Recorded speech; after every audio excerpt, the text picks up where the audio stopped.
and welcome. We are back in 303 and we are working with Mr. Conrad's Unstoppable Volume Lesson 22. And the title here, somewhat strange title, Psycho George. Now, let's go ahead in our journals real quickly and jot down the focus of this one. You can see it there in your journals. The issue of control, and especially controlling other people. Let's write this one down. You can't, we'll come back to this topic. You can't always or rarely control what other people do. Right? And life, the other focus, can be sometimes very unpredictable. Unpredictable. Now our project here is to listen to a narrative by Mr. Conrad from one of the years in his life when something kind of really strange happened to him. Let's go ahead and read.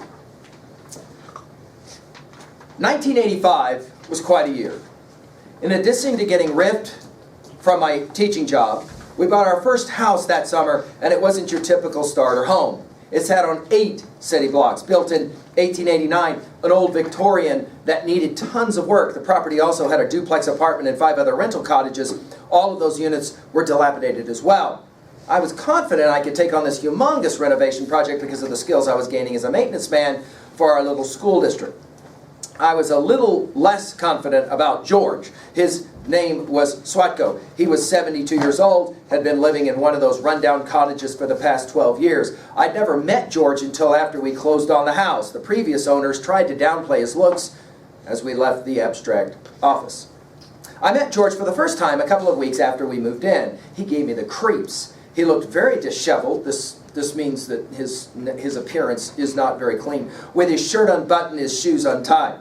His face was whiskered from days without a razor. His old gray hair was long, oily, and very stringy. As we approached each other, it became obvious he didn't bathe often. He reeked so badly you could smell him outside when he had his apartment door open. It's not an exaggeration. He also rode a motorcycle.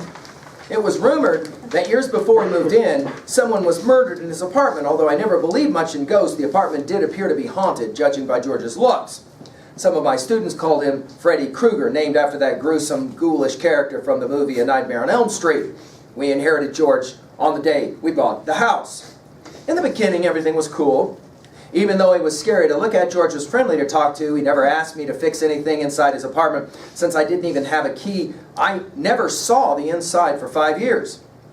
I was shocked and appalled when he invited me in for the first time. The stench was overwhelming. The walls were brown from cigarette smoke. The carpet was worn down to the backing. The floor covered with dirt. The gas line to the heater and hot water tank leaked. His solution was to light a match at the leak to burn it off. This created a burning flame at each leak, an unbelievable fire and safety hazard. I offered to fix the place up, but George wouldn't hear of it. Each month he paid his rent early, and never once did he cause a problem.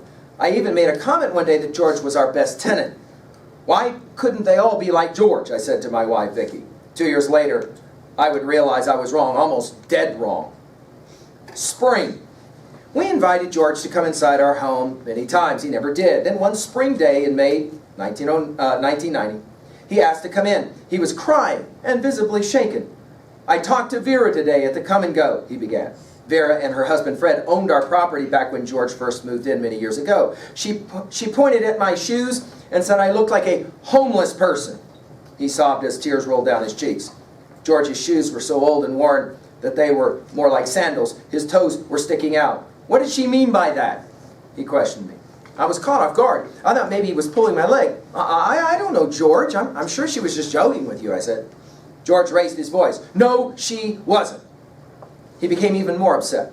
I tried to console him by asking what he thought she meant when she called him homeless. You're either kicking me out or they're burning the place down, he cried. I couldn't believe what I was hearing. George believed Fred and Vera still owned the property. He remembered that some other property they had owned mysteriously caught fire years ago. Vera's homeless comment caused George to think he was next. For the next hour, I tried to convince George that he was not going to be homeless. You've seen me mowing the yard and fixing up the place for the last 5 years, haven't you, George? I asked. Fred and Vera don't own this property anymore. I do. No one's going to burn it down, and I'm not kicking you out, I told him. Eventually, he stopped crying, and I patted him on the back as he left. Everything is going to be okay, George, I said. As I closed the door, I thought, that was weird. But things were about to get weirder. Summer. That summer, George got a telephone for the first time since he lived in the apartment. He used it as a weapon. He would call the local bar and grill where he had started to drink again. He would rage at the waitress over the phone and tell them to quit calling him late at night. This alarmed the waitresses, so because they had never called George, they didn't even know who he was. Later that summer, he was sure his phone had been tapped and someone was listening to his conversations. He would call my wife Vicki at home during the day and have bizarre conversations about being in her French class. He wasn't even in her French class. One day, when Vicki went over to give him the newspaper to read, George came to the door wearing only his underwear. He was carrying a pistol, too. He kept asking her, "Where's Craig? Where's Craig?" That was the final straw that freaked us both out. I truly believe George was losing his mind, which was verified when I heard him having loud conversations with himself as I walked by his apartment. "Don't ever go over there again," I told my wife. Fall. On Monday, September 24, I was home splitting firewood after school. The previous day, Rich Sadler, one of my former students, and I were cutting firewood in the mountains when we heard calls for help. Running to the scene, we encountered a man who had cut down a tree which had fallen on him. His leg was badly broken in 3 places and the bone was sticking out of his cowboy boot. After splinting his leg and carrying him to his truck, his wife drove him to the hospital. On our way home, Rich and I got into a conversation about how gross that poor guy's leg was. Rich asked me, "You gonna have nightmares?" "Nope, the only thing that gives me nightmares are psychos, people that lose their mind and would kill you without thinking twice," I said. Ironically, I was about to come face to face with my worst nightmare in the middle of the day. I could see George out of the corner of my eye coming toward me as I was splitting firewood. I could tell he was drunk. He started cussing about being homeless again. Ranting and raving, he swore, "When I go, I'm taking somebody with me." Here we go again, I thought as George stormed back to his apartment. Meanwhile, Vicki came outside to talk to me. She was carrying our 10-month-old son, Colton. Thank God he started to cry. He needed his diaper changed. As Vicki was headed back inside the house, she passed George, who was coming back for round 2. "I was talking pretty tough a while ago," he slurred, with the help of the alcohol he'd been drinking. "I always believed if you're going to talk tough, you got to back it up, and I can back it up," he said while pulling his pistol from beneath his shirt. He started waving it in my direction. At first, he wanted to go get Vera. When I asked him why, he mumbled something about fire and homeless. I knew for a fact that George was drunk, and I sensed he was crazy. Any minute, Vicki would be coming outside with Colton. I was terrified what George might do. Standing there, with only a log in my hands, I calmly said to George, "Put away your gun now." Instead of calming him, he became enraged. "You gonna make me?" he threatened. "No, I'm not going to," I tried to say. George raised his pistol. He pointed it right at my head. I could see the bullets in the cylinder. "Let's go. Let's get it on," he said. I will never forget the sound of the metallic click as he pulled back the hammer. His hand was trembling. My heart was pounding. What happened next can only be described as an act of God. It's interesting that Conrad will quote, and you'll see it at the bottom of page 75, the famous Nietzsche quote, "That which doesn't kill you only makes the unstoppable you stronger."